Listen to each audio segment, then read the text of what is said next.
Good afternoon. My name is Toomas Hanso and I'm a Junior Research Fellow at the International Centre for Defence and Security here in Tallinn, Estonia. Now, my work focuses on China, specifically on Chinese tech and China-Russia relations. Last month, in April 2025, I went on a research visit to 3 countries in Central Asia: Kazakhstan, Kyrgyzstan and Uzbekistan. And today I'll be talking more about China's regional rail influence in Central Asia. So when we think about Central Asian regional rail connectivity, it's actually useful to look back to the times before rail connectivity was even a thing. So back in the times of the ancient Silk Road, so in the 2nd century BC, when the Han Dynasty in China was expanding westward and starting to trade with Europe, then the connectivity of the region was east and west oriented, so between China and Europe, trading goods such as tea, horses, armour, spices and of course silk. Now, by the time that rail actually started to be constructed in the region, so this was during the 18th and the 19th and the 20th centuries by the Russian Empire and the Soviet Union, this orientation from east to west had switched to north-south because the Soviet Union was essentially utilising these Central Asian states to extract natural resources and then export them up north to Siberia and the European part of Russia as well. So because of this historical rail influence of the Soviet Union, this means that even today much of the rail network of the region is oriented from north to south. So if you think of the 5 main lines in the region today, 2 of these go from north to south between the Trans-Siberian Railway and Central Asia, and 2 of them go from Central Asia converging onto the Moscow region. And only 1 of these 5 lines actually goes from east to west.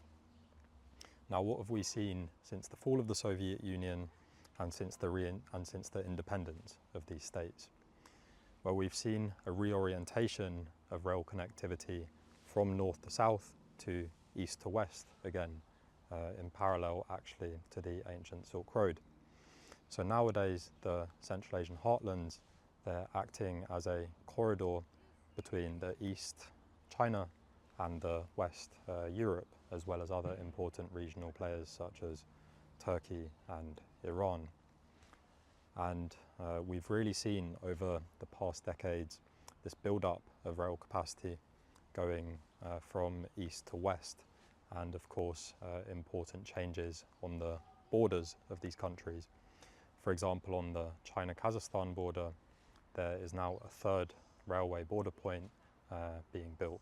So the first 2 existing border points, these are Alashanko and Horgos, and now this third one is called Bakhtu and will be operational by 2027. This is just one example of the increasing east-west transport that is going on in the region.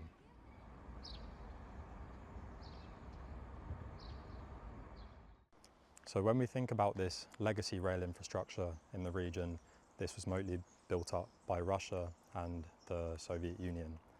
And this is still quite important in the region today when we think about the 15-20 millimeter space, or the Пространство 1520. And this refers to the rail gauge that Russia and the former Soviet Union uses. And actually, if we look at the rail gauge next to us here in Estonia, this is also a 1520 millimeter rail, although the newer railways in Estonia, such as Rail Baltica, are using the standard gauge 1435 millimeter from Europe. So in this respect, the railways of Central Asia still use 1520 and are therefore still in this Пространство 1520. But on the other hand, Chinese rail influence is increasingly dominant in the region, and we can look at this through the lens of 2 projects today.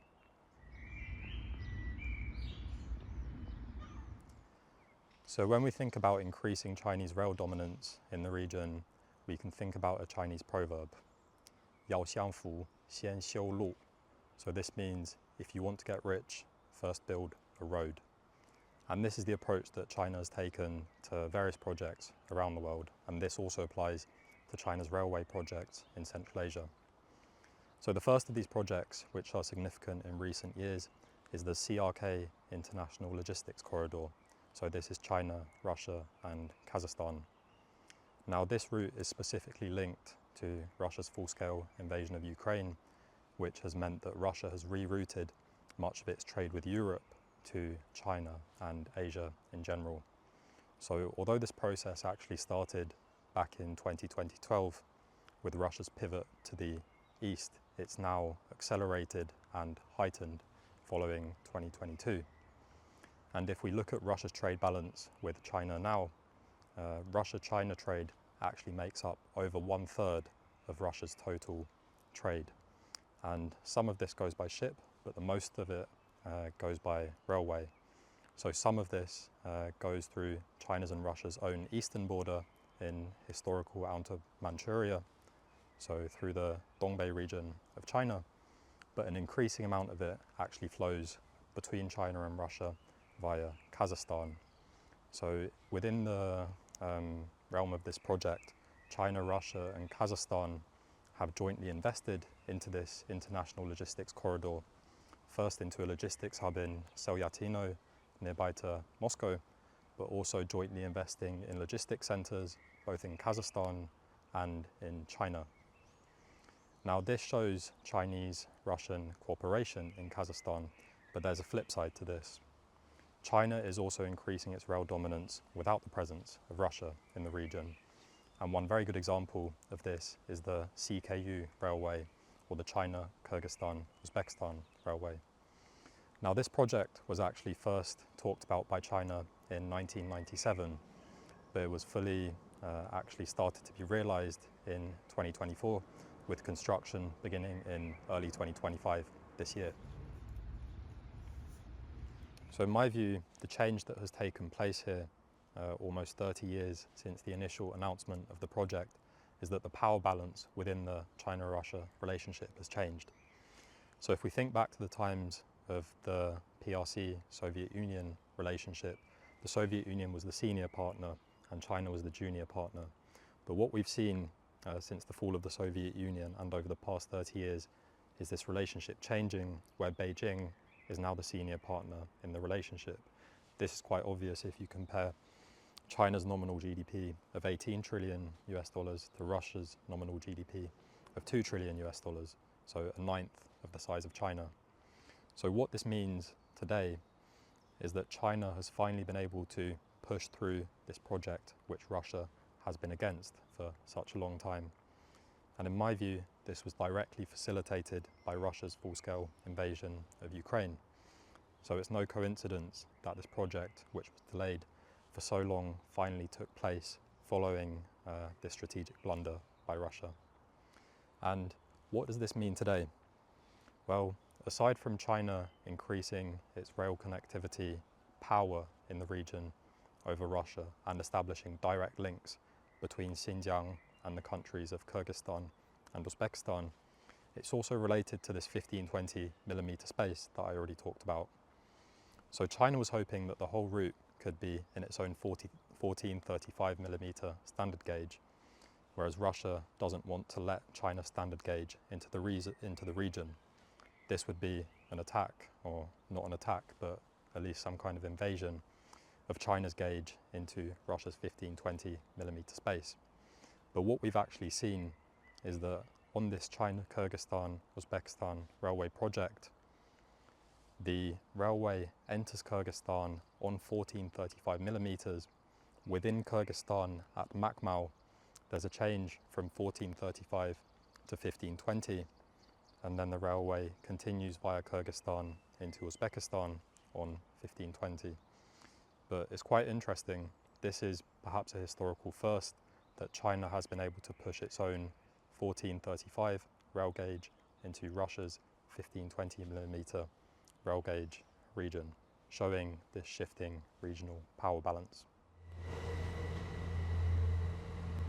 So what is the future of regional rail connectivity in Central Asia. So I've already mentioned the potential declining influence of Russia, China's increasing activity in the region, bringing its 1435mm rail gauge into Russia's 1520mm rail space, but there are also other players in the region. So the European Union announced in its summit in Samarkand at the first European Union Central Asia Summit that it would be investing 12 billion euros into the Central Asian region, and some of this will go towards connectivity as well. Now the EU is not the only interested player. There's Turkey, there's India, there's Pakistan, there's Iran, and many other players who are looking to make their mark in the region. And of course, as Central Asia becomes more connected to Afghanistan in the future, this will show other players finding more interests and more reasons for wanting to invest in the region. Now, when we think about China's potential future role in Central Asia's rail connectivity, one phrase comes to mind. And this phrase in Chinese is 安全是发展的前提. And this means that safety is the prerequisite for development. So essentially, China is actually not too willing to invest into the region if there's instability in some way or another, because of course Central Asia, the countries of Kazakhstan, Kyrgyzstan, and even Afghanistan border China's Xinjiang Uyghur autonomous region, which has historically been a security concern for China. So much of China's future investment in the region will probably depend on the Taliban government and how they manage Afghanistan in the future and how they manage their relations with the wider Central Asian region.